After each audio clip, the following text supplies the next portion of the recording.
Today we are talking about the executioner's sword, and yes, that is a real weapon that existed and was used in history. Let's take a look at it. So the executioner's sword is actually not a medieval weapon.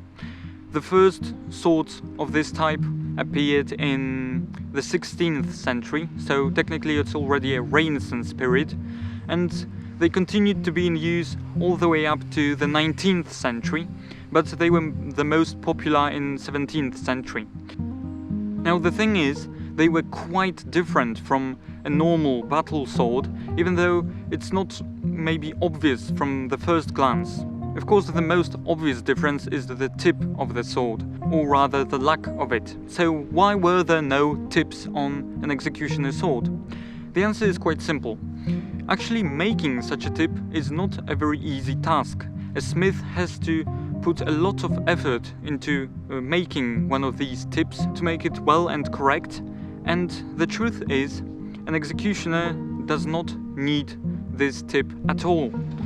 The tip is only for thrusting people, and an executioner never had to thrust anybody. The only task of an executioner's sword was to cut someone's head down, preferably in one cut.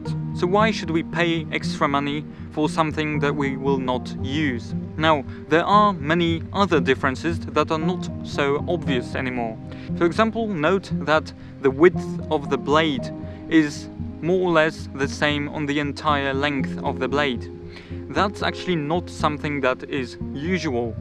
Usually the battle swords were actually sort of tapered down to the top, and that was, well, first because they actually needed the tip, but also it reduced the weight of the sword and put the balance point a bit closer to the hilt. And having the balance point closer to the hilt was quite important in battle swords, so that you can maneuver with the sword a bit easier. It's a bit more wieldy, but again, that's not something you go for when you want to execute somebody. In fact, you want the balance point to be a bit further down the way, so that it has a bit more weight, a bit more strength to it when you cut somebody's head down, because then you have to cut through, not only through flesh, you don't have to wound the person, you have to kill him, in one cut, you have to go through the bone, and you want some extra strength that comes from the fact that the blade weighs a bit more. Another very similar point is with the thickness of the blade.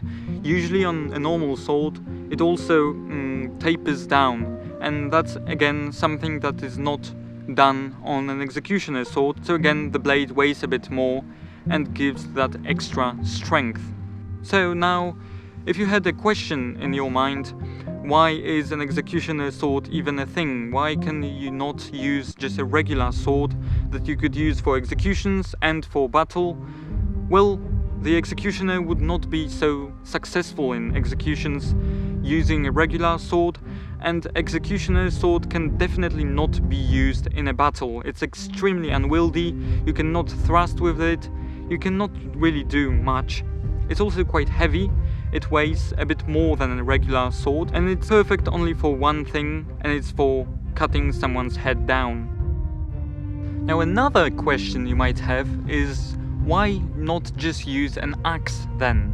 Well, the truth is, axes were sometimes used as well, but it wasn't a very honorable way to die, because when you are executed by an axe, you have to put your head on a piece of wood usually, and the executioner chops your head off on this piece of wood. So when you're laying down, it means you are kind of defeated. It's not a very honorable position to die in. And so when some respectable nobleman had to be executed, for example, it would be always done by a sword, because the execution by a sword, the executed person is kneeling down with the head up. That way your position resembles more the praying position, for example, which is quite desirable.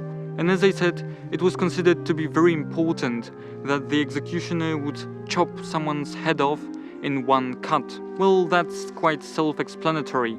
Just imagine a situation where the executioner makes a mistake and the executed person survives the first cut for a very short amount of time. He probably screams, he's in extreme pain and agony, and the executioner had to kind of chop him down once again, and that's terrible actually. And we know that the executioners sometimes did make mistakes. And we also know that in some cases the executioners could be punished very, very severely if they did not get it the first time right. So you have to have quite a lot of skill to actually be an executioner, but you also want a special sword that minimizes the likelihood of the mistake.